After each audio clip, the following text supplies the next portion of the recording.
welcome to this week's hashtag Toe to Toe. This week, I'm joined by Andy Clarke. Lovely to see you, Andy. Good to be here. And a special guest this week is Fabio Wardley, fresh from his victory at the weekend at the O2, the second time at the O2 for you in a month? Yeah, back to back. So we're not doing too bad at all. It's good. It's good to get that type of exposure and be out in those type of arenas. So yeah, I'm really enjoying it. What was it like? What was the atmosphere like for you? This time around, obviously, when I first fought there, I was first on.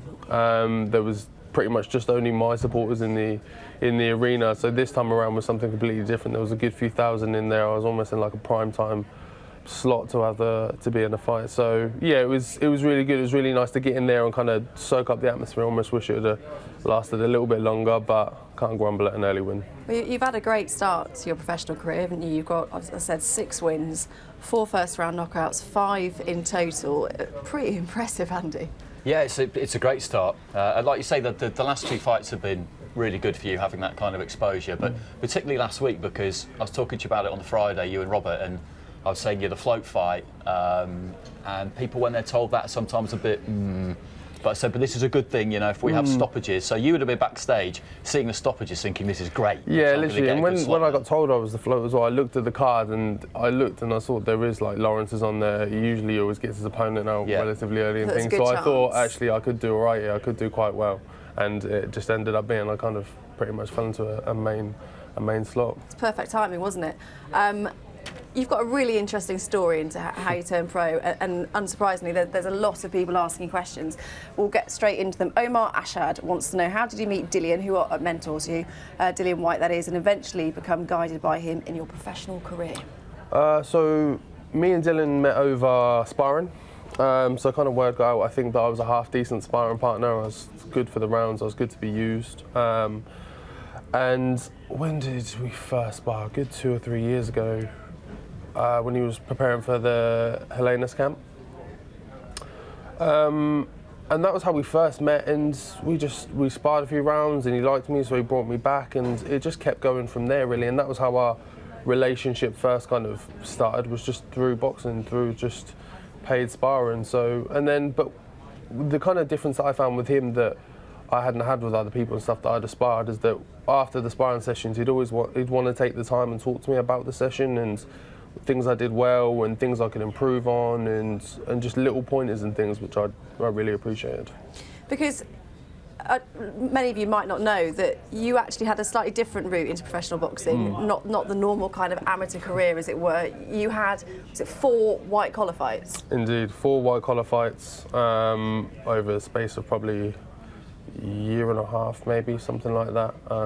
I first started boxing when I was 20 years old. That was the first time I ever put on a pair of gloves. And you're 24 now? 24 now, so all in all, I've only been doing this 4 years. So it's been a very quick ride to kind of where I am now, but I obviously still have so much more to learn. So I have to, being partnered up now with Dillian is a great thing, because I can take from all of his knowledge and all of his previous experience.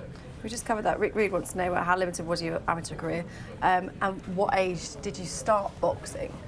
So yeah, I started at 20. So that was the first time. First time ever. Before that, I'd never boxed at all. I played football and things at a very not particularly high level, just normal local level. And then I got a few injuries from playing football and things, which took me out of that. And then I'd always been into the gym, into training, but not boxing, just like weights and little bits and bobs. And then I went into the gym one day and it just seemed like I kind of never left. I went to the boxing gym, I was just like, I'll try this, see what it's like. And that was me, I was done, I was hooked, and I haven't left since. The rest is history. It's quite an unusual way in, isn't it? It is. Not the norm. No, absolutely not. And the Boxing Board of Control would prefer it if people went through the normal kind of amateur route, but they will assess you when you apply for your licence. And see whether your skills are up to it. They don't always do that. They won't always physically come and see you in the gym, because if you've been through the ABAs and you've reached a certain level, there'll be something to watch of you online maybe, but it'll let them know where you're at and how good you are. But they would have come to see you and run the rule over you. So it is unusual. I'd imagine, like you said, 4 white collar fights in a year and a half.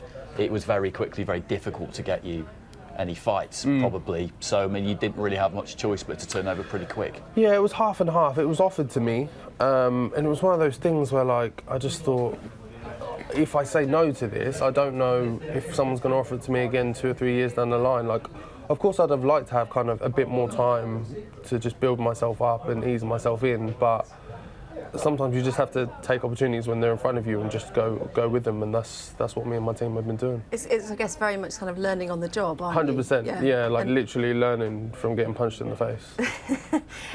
Which Matt Hale says, who's the hardest pro you sparred with in the gym and why? And actually, you sparred Usyk, haven't you? Is he up there? I would put him at the top, hardest, like across all levels, just for work rate, for technicality, for ring craft, just the way he does things, the way you have to be switched on 24/7, otherwise he'll just pick you apart. Do you feel like you learnt a lot? Oh yeah, loads. And his team were great, and they were really nice because him and Usyk and his team, they do a lot of different things, not just your basic boxing training. Like, they do a lot of their psychology stuff as well, like with their numbers on the wall and all things like that. And they took the time and wanted to show me those and like how you do it and how it relates to boxing and things. So they were great little things to pick up, which then I can take home and do myself. Loves to dance as well, doesn't he? Well, what I really liked about that also was that, actually, I'm the only one of the three who hasn't been there. Of us three, to that training centre in Ukraine. It's a tough place. You talk to top international amateurs about it, and they kind of like, almost shudder when you mention it. But it's a hard regime over there, and you went over by yourself. Yeah. So you went over by yourself. What was your first impression? And that's no joke. No, not at all. It was just one of those things. Like I needed to start doing these things. Like, I'd been on the road sparring with pretty much everyone in the UK. That was fine. But this was another little thing to push myself out of my comfort zone and just get stuck in.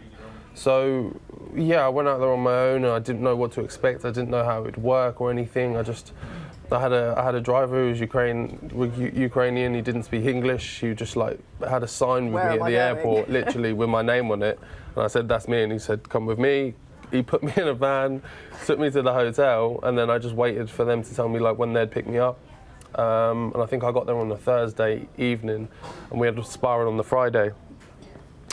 So then again, same driver picks me up on the Friday at about 5, and then go down and just meet Usyk, say hello, and just get stuck in like nothing's new. It's a great experience. Gazarich, where do you see yourself in the heavyweight pecking order in 12 months? What's your plan? In 12 months, so this time next year, I want to obtain the Southern area and the English.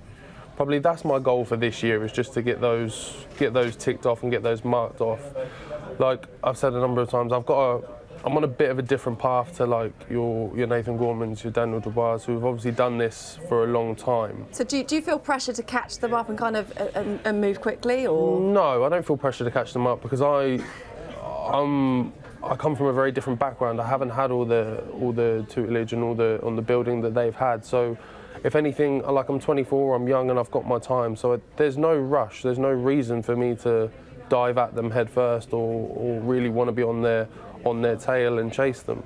I feel like I will do best if I stick to my own plans, follow my own goals, and then later down the life, once we feel like we've picked up enough experience and we've got where we need to be, then we can start looking at where these people are.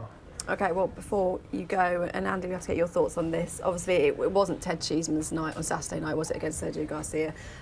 Unsuccessful in his challenge for the European title. Steve wants to know, do unbeaten prospects like Ted Cheeseman need to be guided slower before moving on from British title level? I guess that it is referring to the likes of Lewis Ritson, and he came unstuck, didn't he, when he went against Patera? Yeah, I think this is a good example of... It's a good question, and a perfectly valid question, but it's a good example of... It's easy to be wise after the event. Hindsight's a wonderful thing. Yeah, absolutely, because I watched plenty of Sergio Garcia before that fight against Cheeseman. In some of his fights he looked decent, in some of them he didn't. Mm-hmm. And everybody who watched that footage will tell you exactly the same thing. Nobody saw that level of performance coming from him because there was no evidence for it. There just wasn't. So I thought it was a perfectly reasonable fight to take. I could understand why they were confident that he would win. But Garcia just stepped up, and this is what happens sometimes. Obviously, British fighters have had plenty of success at European level, but just recently, not so much. I mean, Ritson again against Patera, people assumed that he would win. A lot of people did, and got wounded with that body shot and didn't go his way. And we saw Sam Eggington lose to Mohamed Mimoun, who's gone right up in the rankings now, and he's lining up for a world title shot. So I don't think there was anything wrong with taking that fight.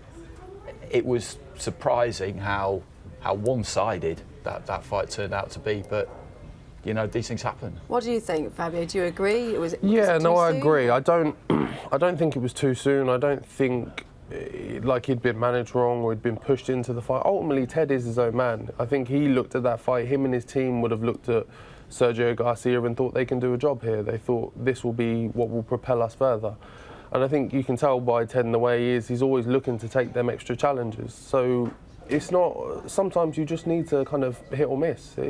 That's just the way boxing is sometimes. You need to have your goes, otherwise you will just stay on a line and stay kind of British level or at a lower level if you don't push these out sometimes. And sometimes it works and sometimes it doesn't. I don't think there's any problem with him taking that fight at all. I think him and his team were very confident about that, and ultimately, like you said, there just wasn't the evidence on Garcia just to see what he was like. But obviously he turned out to be a lot better than people thought. Yeah, but I'm sure Ted, being the man he is, I'm sure he will bounce back. We should be talking more in the podcast. Thank you very much for joining us today, on both of you. Make sure you download the podcast. It'll be available later today. Sky Sports. Feel it all.